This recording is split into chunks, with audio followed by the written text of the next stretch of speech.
convertirse en el infame símbolo de nuestra historia republicana reciente, porque con la extradición pronta de Alejandro Toledo, serán 3 los expresidentes presos por delitos de corrupción, porque aun cuando el aspirante a dictador Pedro Castillo esté hoy preliminarmente detenido por su fallido golpe de Estado, lo cierto es que Castillo tiene 7 investigaciones abiertas como presunto líder de una organización criminal. Y en la cola de posibles inquilinos procesados también por corrupción están Humala, Kuczynski y Vizcarra. En la lista también estaba el expresidente Alan García, que como sabemos tomó una decisión fatal. Entonces, en los últimos 30 años, los peruanos hemos vivido disoluciones, marchas, golpes, vacancias, también golpes fallidos, pero al final del día, y todo, ojo, todo en nombre de la democracia, pero al final del día lo que hemos vivido los peruanos en los últimos 30 años es una única dictadura, la dictadura de la corrupción, porque es el signo de todos los gobiernos de estos expresidentes. Alejandro Toledo se sabía acorralado y por eso huye a Estados Unidos.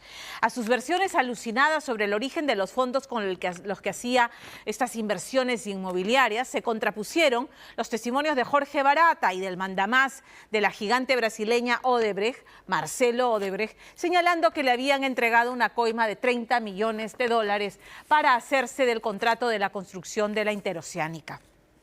La estocada final vino ¿de quién? De su amigo y socio, que antes de morir, Joseph Maiman, se presentó ante la Fiscalía y dijo: voy a dar testimonio de cómo presté mis empresas para que sirvan, depositen ahí el dinero y blanquear el dinero de la famosa, o más bien infame Caja 2, la caja de los sobornos de Odebrecht.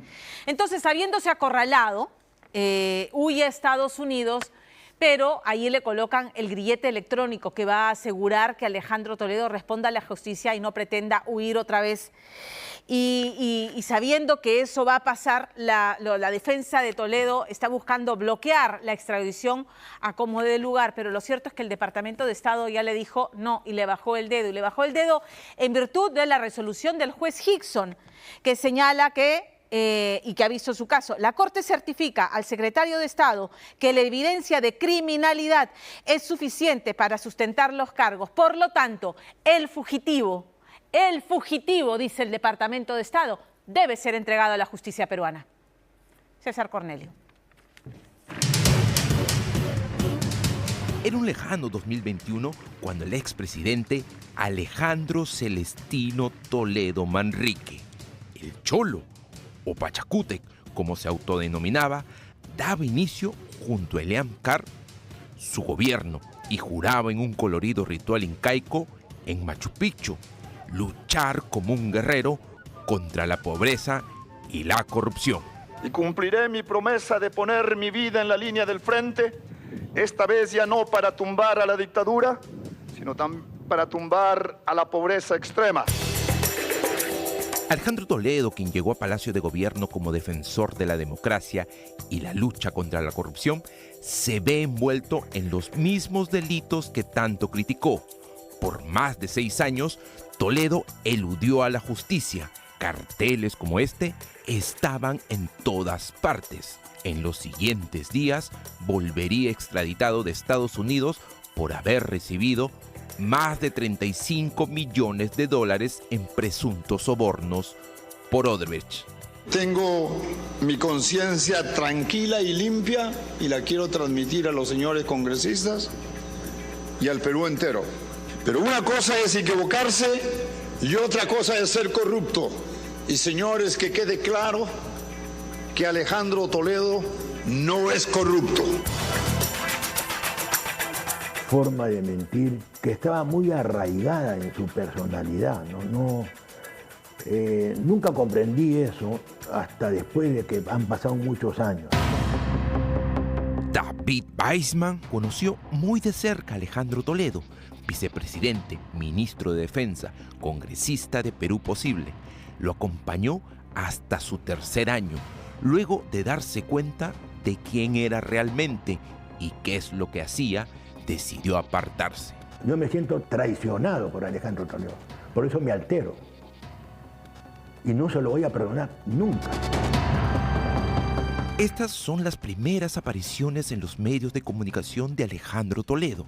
En 1994 era entrevistado como un experto estadista, especialista en economía.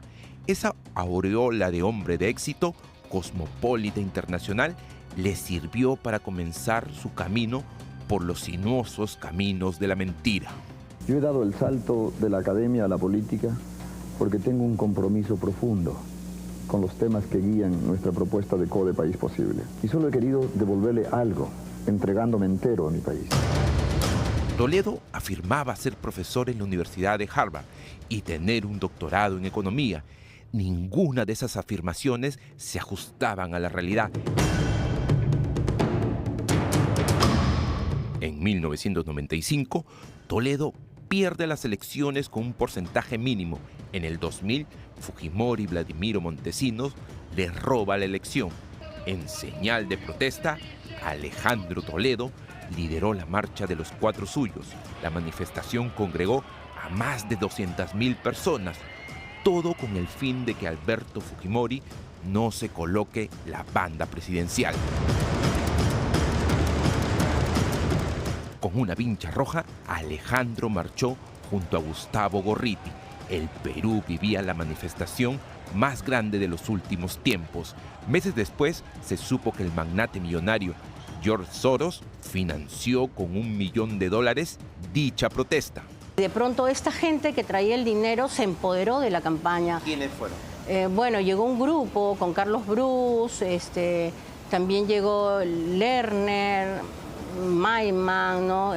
Gorriti, también el señor que nos dio el Hotel César, León Rupp, ¿no? Entonces llegó una cúpula en la que ya hacía que se reuniera con Toledo, con los políticos que el pueblo peruano había rechazado. Jenny Zúñiga, en 1997, trabajó como asesora de comunicaciones de Alejandro Toledo. Producto de su vivencia en la campaña electoral, decide escribir el libro Yo conocí al monstruo por dentro, donde narra con detalle todos los entretelones de la campaña política. Sí hubo un cambio, sí yo me asusté, porque en algún momento yo veía demasiados desvalores dentro de la campaña y en algún momento le decía, esto está mal. Entonces me hacía ya muecas como, no me des la contra, ¿no? La gente que le ha dado dinero se la va a cobrar, le va a pasar la factura. ¿Usted sabe qué cosas le van a pedir? Y me dijo, bueno, que pidan, ya veremos, ¿no? No, doctor Toledo, usted se está comprometiendo. Es más, está vendiendo su alma al diablo. En el 2001, con el 40% de votos, Toledo gana las elecciones en segunda vuelta. Su primera gran obra lo hizo dentro de Palacio de Gobierno. Desvió 5 millones de soles de Petroperú para la construcción de un centro de recreación a su medida. En el segundo piso de Palacio había mesas de billar, diferentes tipos de juegos. Sauna. Exactamente. Y había un hermoso bar, ¿no? Tremendo bar. ¿Dentro de Palacio? Claro, dentro de Palacio, en el segundo piso. Y él ya era pues una persona adicta, él es un enfermo del licor. ¿Cuántas veces a la semana tomaba? Mínimo 2 veces, 2, 3 veces por semana. Habían días que lo sacaban arrastrando su seguridad para llevarlo al carro y la prensa lo filmaba. Preso de sus pasiones, Toledo y la primera dama instauraron la hora cabana por reiterados retrasos en las diferentes actividades presidenciales. También instauró su descanso quincenal en Punta Sal, que no interrumpió aun cuando el país se desangraba por el andahuaylazo. Bueno, yo te puedo contar, a mí me sacaron del departamento en la playa prácticamente en la madrugada para venir a Lima porque Toledo no estaba en Lima, estaba en Punta Sal, seguramente tomando exquisiteces y comiendo exquisiteces. La verdad que no llegó hasta las 7 de la noche y un grupo de congresistas presidido por mí nos tuvimos que hacer cargo del tema. Elian Carr, de nacionalidad belga, de ascendencia judía, pelirroja y de lengua pípera, contribuía para que la popularidad de su cholo sagrado se fuera por los suelos. Para que los blanquitos de Miraflores puedan tener libertad de prensa. Los apristas son unos perritos rabiosos ahí que lo único que saben hacer es ladrar. En el 2006, el otrora líder de Perú Posible terminaba su mandato presidencial con menos del 10% de aprobación. Sus escándalos y sus desenfrenos le pasaron factura, pero algo que probablemente le generó un verdadero dolor de cabeza hasta el día de hoy es el argumento que tiene la Fiscalía para acusar a Toledo de haber recibido una coima de 35.000 millones de dólares. Mi riqueza, la riqueza de mi esposa y mi familia, de Ileana y yo, es mi credibilidad internacional. Otro error también fue en la interoceánica. Fatal. No fatal. Criminal. Criminal. Un robo salvaje, podría decir. Y nunca me voy a olvidar. En el 2013 se descubre que la suegra de Alejandro Toledo, Eva Fernenbrunn, una octogenaria mujer, realizó millonarias compras inmobiliarias en nuestro país. Toledo justificó el proceso afirmando que su suegra contaba con el dinero, ya que había recibido una indemnización como víctima del Holocausto. Esa versión fue desmentida por las autoridades y nuevamente Alejandro Toledo ensayaba su otra mentira.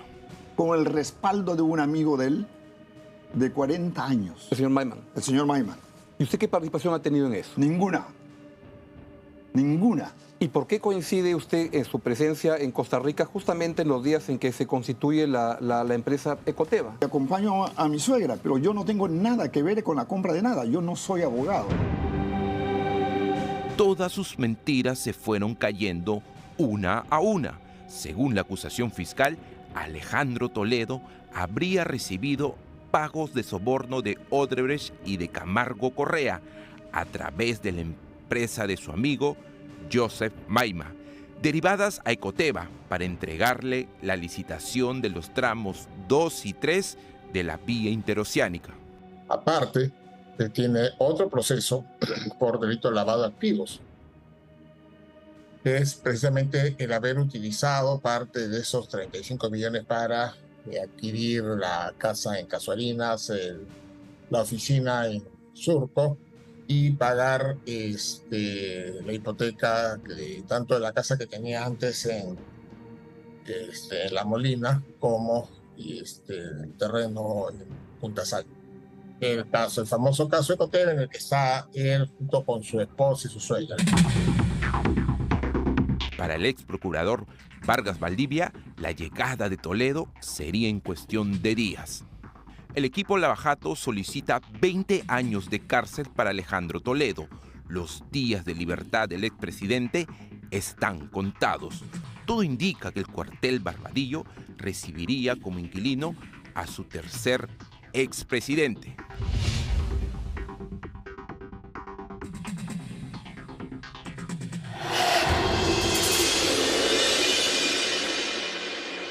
¿Cómo se llenaba la boca la izquierda diciendo ahora ha llegado un gobierno de izquierda que va a ser diferente, que va a gobernar para el pueblo?